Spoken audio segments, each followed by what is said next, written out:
Bonjour à tous. Alors aujourd'hui, je vous propose l'étude de convexité d'une fonction qui est un polynôme de degré 3. D'accord? Donc évidemment, c'est dérivable deux fois. Donc on va bien calculer la dérivée seconde de cette fonction, étudier son signe, et son signe nous dira si elle est convexe ou concave et sur quel intervalle. Alors avant de faire les calculs, on va quand même regarder sur GeoGebra, voir un petit peu à quel résultat on doit s'attendre.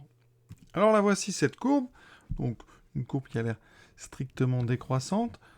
Alors vous voyez, hein, on a ici une partie qui semble convexe. Les pentes augmentent. On est plutôt sur une forme de parabole, donc orientée vers le haut. Et ici, on a, je pense, un point d'inflexion. Et une deuxième partie de courbe ici, qui ressemble de loin à une parabole inversée. Ce n'en est pas une, mais ici, c'est un peu l'idée qu'on a. Alors regardez les tangentes. Donc je vais regarder les tangentes au départ. Donc, alors, je vais mettre un curseur donc qui commence qu'à moins 5. Alors je vais le modifier un petit peu pour qu'on puisse aller plus loin. Donc un curseur, vous pouvez régler. Sur GeoGebra, c'est le début, donc je vais partir de moins 10. On ira jusqu'à 10. Voilà. Donc ici, vous voyez, au départ, mes tangentes sont très très pentues, mais avec des pentes négatives.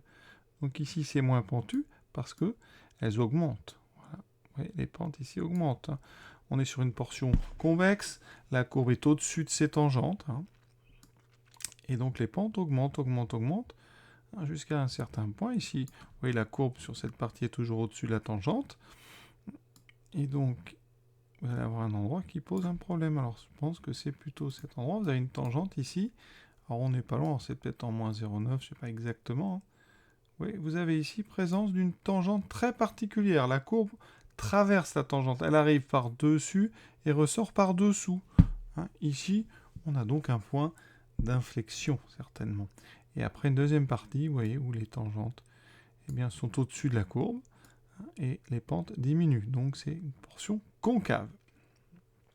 Alors, pour ceux qui veulent essayer, sur GeoGebra, vous tapez f', vous avez même la dérivée qui s'écrit et qui se trace. Donc vous avez une dérivée ici qui est tout le temps négative, d'où la courbe décroissante du début. Avec ici une dérivée croissante puis décroissante. Donc vous avez un sommet sur la courbe donc, de f'. On a donc un point d'inflexion. Et pour vérifier, vous pouvez même taper f seconde. C'est formidable, GeoGebra, vous voyez. Et f seconde s'annule quelque part ici, qui a l'air d'être entre moins 0,6 et moins 0,4. On va voir ce que ça donne. Donc tout de suite le calcul. Alors le calcul il va très vite parce que c'est des polynômes.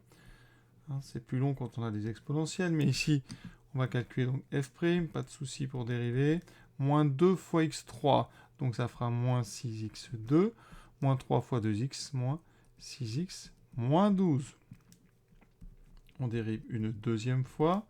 Ça me donne moins 12x, moins 6. Alors, vous voyez, cette fois-ci, on est sur un polynôme de degré 3. Donc, quand je le dérive deux fois, vous voyez, le degré diminue d'un à chaque fois. J'arrive sur une fonction affine. Fonction affine.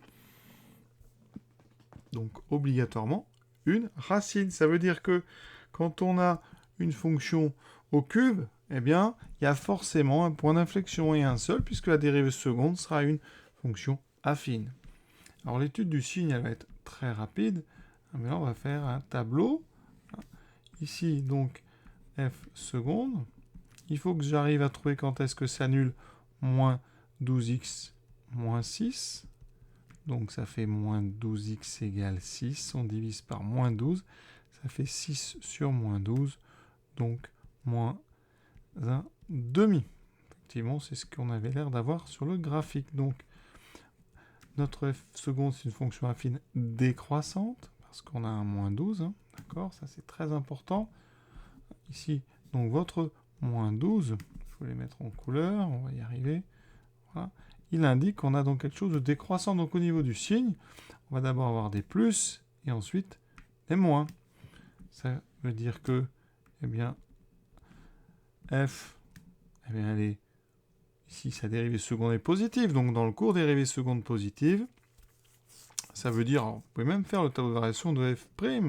Ça veut dire que f', va être ici croissante, puis décroissante. Et ça, ça veut dire que donc f seconde positive f prime croissante, ça veut dire que f est convexe ici. D'accord? Et ici, elle est concave.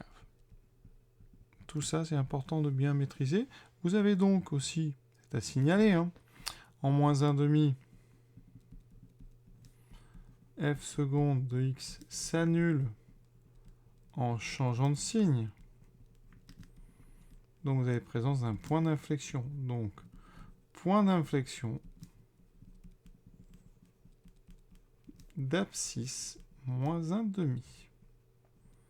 Donc c'est cette fameuse présence d'une tangente que la courbe traverse. Hein, c'est important. Alors est-ce qu'on a tout dit? Eh bien je dirais que oui. Alors sur GeoGebra, on avait bien f seconde qui valait moins 12x moins 6. D'accord? F prime, c'était bon. Et donc vous voyez, hein, je répète, c'est très important, hein, cette tangente-là. On va regarder ça d'un peu plus loin.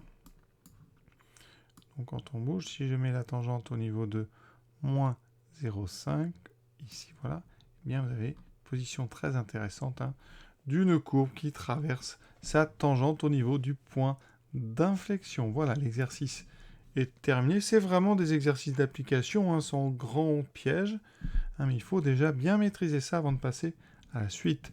Voilà, je vous souhaite une bonne fin de journée. À très bientôt.